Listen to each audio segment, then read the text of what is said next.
ঘর মানে চারিদিকে আয়না দেওয়া আছে। এটা কত বড় ভয়ঙ্কর মানবতার সাথে আমরা মানবতা বিরোধী অপরাধের বিচার করলাম।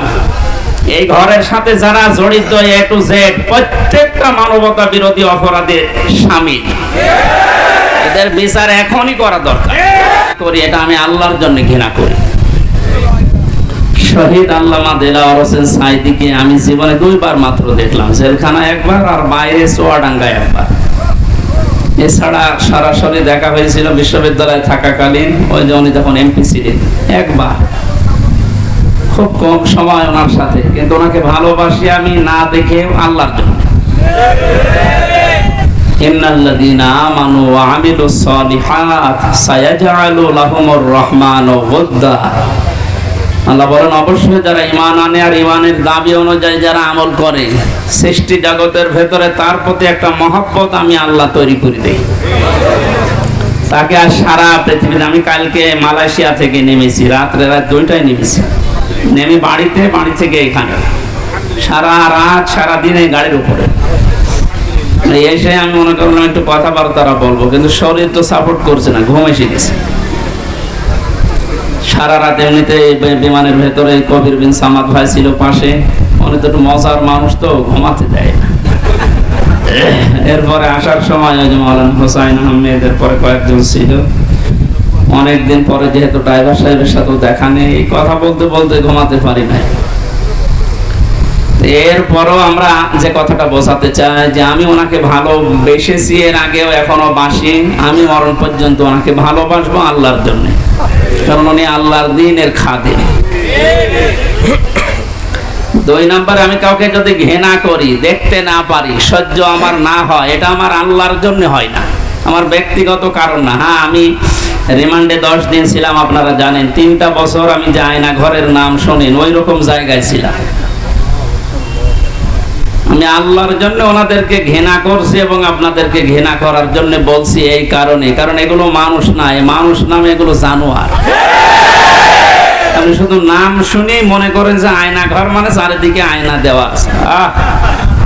এটা কত বড় ভয়ঙ্কর মানবতার সাথে আমরা মানবতা বিরোধী অপরাধের বিচার করলাম। এই ঘরের সাথে যারা জড়িত এ টু জেড প্রত্যেকটা মানবতা বিরোধী অপরাধের শামিল।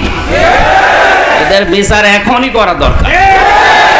আজকে একজন ওর সাথে জড়িত যে সর্বোচ্চ পর্যায়ে, তাদের ভেতরে একজন ধরা পড়েছে অলরেডি। আমরা বিচার চাই, ওর কোনো বিচার নেই। 8-10 বছর, 12 বছর, 14 বছর একটা মাটির নিচের ঘরে, এদিকে 1.5 হাত, এদিকে 1.5 হাত। আপনি কি মনে করেন জিন্দা কবর ওইটা? এই কঠিন অবস্থায় যারা মানুষকে ফেলে রেখেছিল, আপনি যদি মেরে ফেলতেন, খবর দিয়ে দিতেন যে অমুক মারা গেছে, তারপরও তার স্ত্রীটা বিয়ে করতে পারত, তার ছেলে মেয়ে জানতো যে না মারা গেছে।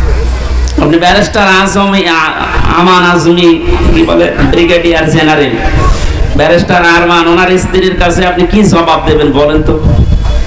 8-10 বছর তার স্বামী থাকার পরও না থাকার স্বামী, সে জানেই না যে বেঁচে আছে কিনা।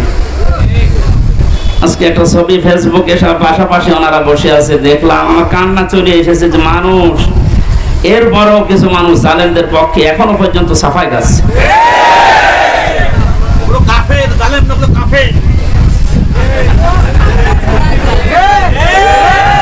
ঠিক আছে ভাইয়া, এ দেখেন আমার হাতে কোরআন শরীফ, সত্য কথা বলছি, আল্লাহর কসম। আমি যে কষ্ট পেয়েছি 3 বছর, আমার কষ্টের কথা আমি আল্লাহর জন্য মাফ করে দিয়েছি, কিন্তু ওনারা যা করেছে ওটা মাফ পাওয়ার মতো না। ওনারা তো আমার শুধু শত্রু না, ওনারা মানবতার শত্রু, আল্লাহর শত্রু। রিমান্ডে আমার সাথে যে ব্যবহার করেছিল, আল্লাহর ভুল ধরতো মাঝে মাঝে। এই যে অফিসার গুলো ছিল, কাউন্টার টেররিজমের এই মেন দায়িত্বে যে লোকটা ছিল আসাদুজ্জামান, মনিরুল তো আগে ছিল, আমার সময় আসাদুজ্জামান, এরপরে এসপি আতিকুর রহমান, শেখ ইমরান, এই বাগেরহাটে বাড়ি। এই মানুষগুলোর আচরণ আমি মানুষের পাইনি।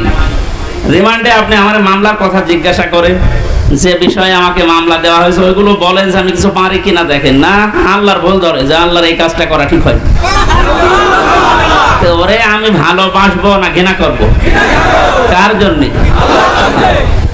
কারণ কি, এর আয়াতে হাদিসের পরে যে শব্দগুলো আছে দেখে, যে ব্যক্তি কাউকে কিছু দান করে সেজন্য আল্লাহর জন্য দান করে। এখানে 7 বার আমি আসার চেষ্টা করেছি, লক্ষ লক্ষ টাকা খরচ হয়ে গেছে, কিন্তু আমার উঠতে দেবে না। এই জন্য এখানে যদি আপনি কিছু এই খরচটা তোলার জন্য দিয়ে যান, যে ড্রাম গুলো দেওয়া আছে, জোর করে না, আল্লাহর জন্য দিয়ে যাবেন ইনশাআল্লাহ। কাউকে যদি কিছু না দেন যে আমি দেব না, তাও যেন আল্লাহর জন্য হয়। এই 4টা কথা যদিও সহজ, এটা কত কঠিন মানা, এখন সে বাস্তবতা চলে এসেছে। এই কঠিন অবস্থায় এই 4টা বিষয় আমরা যারা মেনে চলতে পারি, নবীজি বলেন ফাকাদ ইস্তাকমালাল ঈমান, সে তার ঈমানকে পরিপূর্ণ করে নিয়েছে।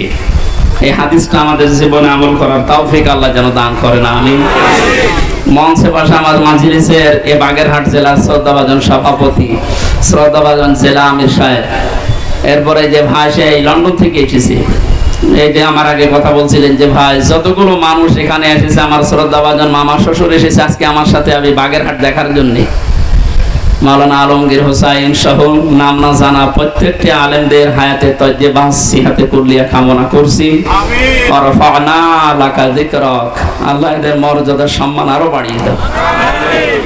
সামনে বসা মুসলমান ভাইরা, পর্দার আড়ালে সম্মানিত মা এবং বোনেরা, প্রশাসনের ভাইরা, প্রাণপ্রিয় বাগেরহাটবাসী।